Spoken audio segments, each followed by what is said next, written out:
I'll take a moment today to speak to every unloved Leah in our church. Everyone who has known the pain of being unwanted at times. Every son that's growing up without a dad because he made the decision that it wasn't worth it for him to stay around. For everyone who was rejected in a marriage and somebody chose something else over you, for everyone who has been rejected or ostracized or isolated by groups of people. I want to speak for a moment to every unloved and lonely Leah. I'm not just talking about women here. I'm talking about every man, every woman, every boy, every girl who doesn't get invited to most of the parties on Friday night, who doesn't have a seat saved for them at the table at lunch, who doesn't get included all the time, who doesn't get asked out all the time, who doesn't really feel like many people light up when you walk up. I want you to know that God has this way of selecting the ones that people end up rejecting. He just has a way of doing it. It says when he saw that Jacob didn't want Leah, he said, I want Leah. And I'm gonna enable her to do something that her sister can't do, because I am the God who selects what others reject. I am the God who will find a good use for what other people wanted to throw away.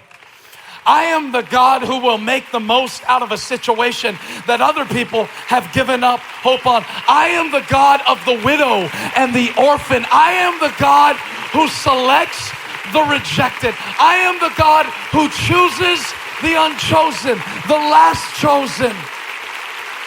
I am the God, this is a word now, for a lonely, unloved Leah, wondering when's my time. God says, I see you, Leah. I see you lying there unwanted at night. I see you being picked over, skipped over, and left out. I see you, Leah, and I know Jacob doesn't love you, but Jacob doesn't even like himself. See, Jacob is a fool, and if he knew what was in you, Leah, he'd choose you too. I choose you, Leah.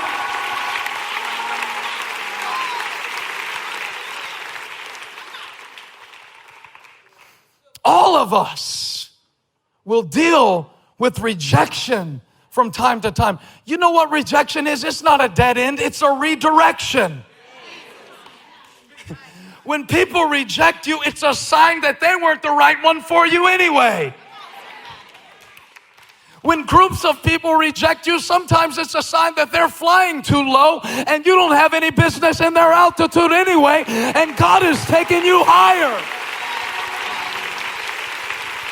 I'm gonna set some teenagers free from a popularity contest in this church. Y'all can all look at me crazy, but there's some really stupid things you've done in your life because you were trying to get acceptance. And if you would have known that God chose you before the foundations of the earth, and you don't have to win the approval of a committee of jacked up Jacobs who are trying to find their own way too, but the perfect God has declared his righteousness as a banner over your life, it might have saved you.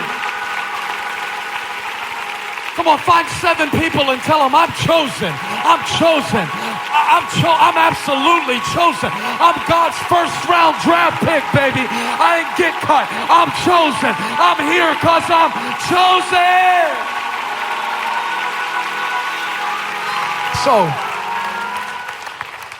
So Leah is chosen.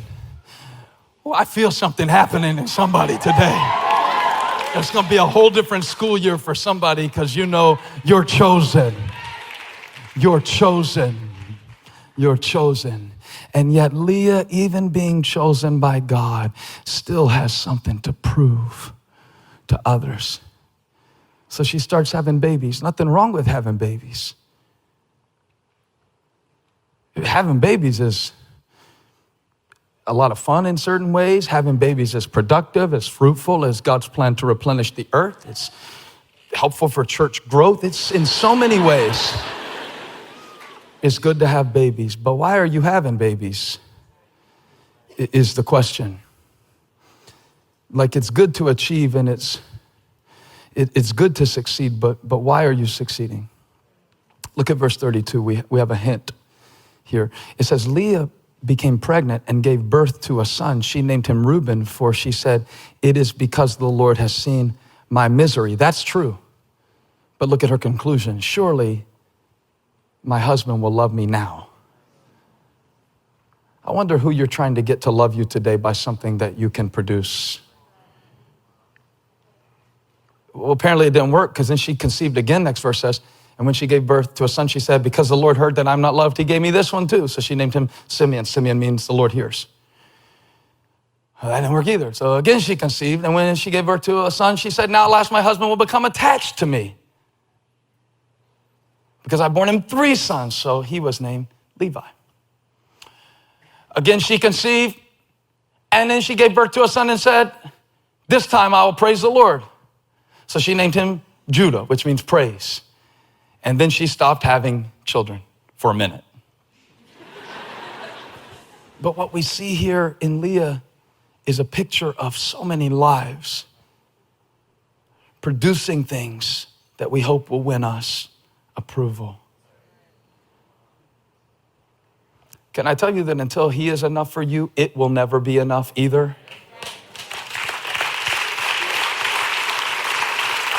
Leah is popping out babies like Michelle Duggar and still can't get Jacob's attention. And I'm telling you, you can pop stuff out and make A's and do stuff and be fast and all. It's great, it's great, it's great, it's great. But there comes a time where you've just got to decide to praise God for who he made you to be.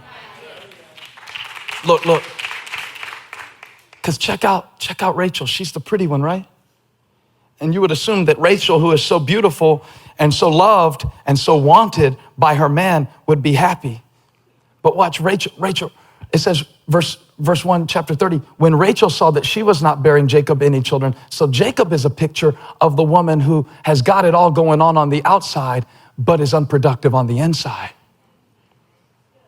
She's loved by Jacob, but she's not able to give Jacob what he wants the most. She's wanted by Jacob, but she's unable to get what she wants. And so she became jealous of her sister, and she said to Jacob, give me children or I'll die. See, both sisters are miserable.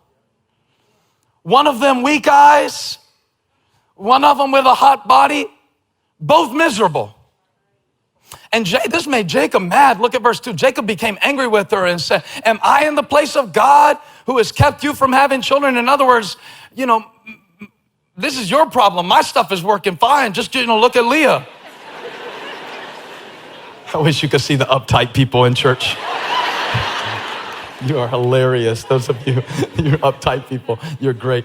I mean, this is so dramatic, right? Give me children or I'll die. So she's got the approval, but she doesn't have the achievement. She's got the approval. Jacob loves her, but she can't produce what she wants to produce, and she's miserable about it. Let me tell you something, students. Some of the people that you're jealous of are miserable on the inside. Some of the most popular people that you go to school with cry themselves to sleep at night. And if you're not careful, you'll spend all your life trying to imitate people who are barren inside. Just because your life looks beautiful on the outside doesn't mean it's fruitful on the inside. And Rachel has a beautiful figure, and Rachel has a low body fat percentage, and Rachel has the attention of a man, but she can't have children. Leah can have children, but she doesn't have beauty. Why are we all so drawn to see what we don't have? God was working in both of their lives, but it wasn't enough. Leah's having babies saying, oh, if Jacob would just love me, if Jacob would just accept me, if Jacob would just notice me, if that crowd would just invite me. Rachel's trying to have babies, saying, if I could just have a son, if I could just bear a child, if I could just, if they would just, if I could just, if they would just, if I could just, if they would just. And God says, when are you going to look to me? Because I already have. I already have. But Rachel can't accept this, so what does she do? She tries to help God out a little bit. Verse 3, she said, here is Bilhah, my servant, sleep with her so she can bear children for me, and I too can build a family through her. And Jacob was like, all right, if you think I ought to do it, I'll take one for the team. I mean, whatever you want, baby doll. So she gave him her servant Bilhah as a wife, and Jacob slept with her. And she became pregnant and bore him a son. Now, I'm going to read this all real fast. It's all real crazy. Don't try to keep up with it. I just want you to see how dramatic it got and that the confusion and issues in the world are nothing new. I mean, this is better than an episode of Pretty Little Liars. The Bible is so full of drama. I should have called this sermon The Real Housewives of Padanaram, because what's about to happen right now will freak you out. Watch. Then Rachel said, God has vindicated me. He has listened to my plea and given me a son. Because of this, she named him Dan. Verse 7. And Rachel's servant Bilhah conceived again and bore Jacob a second son. And then Rachel said, I've had a great struggle with my sister and I've won, so she named him Naphtali. And when Leah saw that she had stopped having children, she stopped praising the Lord and went back to trying to have some more kids, because now she's comparing herself to Rachel, because Rachel has a child now. Well, not really, it was through her servant, but Leah doesn't like the fact that Rachel has now been able to do something that approximates what she was only able to do. So now in an effort to do it again, she gives her servant to Jacob, and Leah's servant bore him a son. Verse 10, verse 10, verse 10, verse 10, and now verse 11. Then Leah said, what good fortune. So she named him Gad. Verse 12. Leah's servant Zilpah bore Jacob a second son. Then Leah said, how happy I am. No, I don't think you are, Leah. How happy I am. The women will call me happy. By the way, anytime you tie your happiness to another person's appraisal of you, you'll never be happy. Now she's gone from maybe Jacob will love me to maybe the women will see what I've done and maybe they'll envy me. Maybe that'll make me happy. So she named him Asher. Verse 14. And during wheat harvest, crazy little subplot, Reuben went out into the fields, that's Leah's son, and found some mandrake plants, which were thought to help with fertility and also known as an aphrodisiac, which he brought to his mother Leah. And Rachel said to Leah, please give me some of your son's mandrakes. But she said to her, wasn't it enough that you took away my husband? Will you take my son's mandrakes too? Very well, Rachel said, he can sleep with you tonight in return for your son's mandrakes. So when Jacob came in from the fields that evening, Leah went out to meet him. You must sleep with me, she said. I hired you with my son's mandrakes. So he slept with her that night. Maidens and mandrakes, all representing our attempts to control our future, which ultimately only God can steer. You see all this manipulation? Oh, if they were, I could just the mandrakes and the maidens and the... But God listened to Leah. And she became pregnant and bore Jacob a fifth son. See, God is working in your life even when you're going about it the wrong way. Then Leah said, well, God has rewarded me for giving my servant to my husband. So she named him Issachar. Leah conceived again and bore Jacob a sixth son. Then Leah said, God has presented me with a precious gift. This time my husband will treat me with honor because I born him six sons. So she named him Zebulun. Sometime later, she gave birth to a daughter and her name was Dinah. Then God remembered Rachel. He listened to her and enabled her to conceive.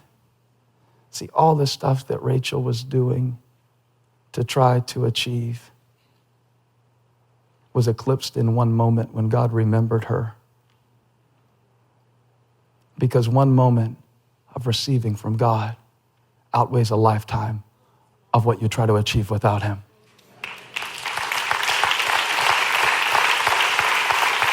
Isn't that true? Isn't that true? All of you who have tried mandrakes and maidens and everything else to try to get what you wanted out of life, but then you woke up and you didn't even want what you had. And she became pregnant and gave birth to a son and said, God has taken away my disgrace. And she named him Joseph and said, may the Lord add to me another son. Now, and stop there. I pick up next week talking about that other son. Next week's message is going to be the best of the whole series. I've already got it written. It's so strong in me. I almost preached it this week, but the Lord said to save it for the close. Because next week we're going to talk about that other son named Benjamin, and you'll never forget him. But I kind of find myself wishing here that I could sit down with Leah, who so badly wanted approval, Rachel, who so badly wanted to produce, one who was unloved, one who was unfruitful, one who was rejected, the other who was frustrated. And you kind of want to say to them and say to Jacob, see, because we have the whole Bible, they didn't have the whole Bible. We have the book of Matthew. They didn't have the book of Matthew. In the book of Matthew, when it starts out, it gives what's called the genealogy of Jesus Christ. It tells all of the different generations through which Jesus was born. It traces it all the way back to the top. It's like Jesus' version of Ancestry.com. And if we could show Leah Matthew chapter 1, I don't think she would have been as frustrated. You know why? Because in Matthew chapter 1, I'm getting ready to blow somebody's mind in the back of the room, okay? In the back of the room, get ready, this is gonna freak you out. Matthew is telling us how Jesus came into the earth, and he said, this is the genealogy of Jesus, the Messiah, the son of David, the son of Abraham. Abraham was the father of Isaac, Isaac the father of Jacob. Jacob, the father of Judah. Wait a minute. Judah was Leah's son. Leah was the one Jacob never even wanted to marry.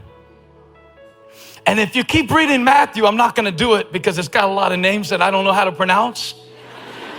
But it says, so-and-so begot so-and-so begot so-and-so begot so-and-so begot so-and-so. And it goes for 14 generations and then 14 more and then 14 more. And it's just a long list. And normally I would skip over it.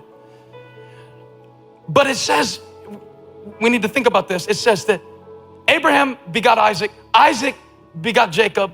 Jacob begot Judah. Now skip all the way to verse 16. After all of the so-and-sos and the begots and the so-and-sos and the begots, it says, and then there was Jacob, the father of Joseph, the husband of Mary, and Mary was the mother of Jesus, who is called the Messiah. Now here's why I said it was gonna blow your mind. Because Jesus came from the line of Judah.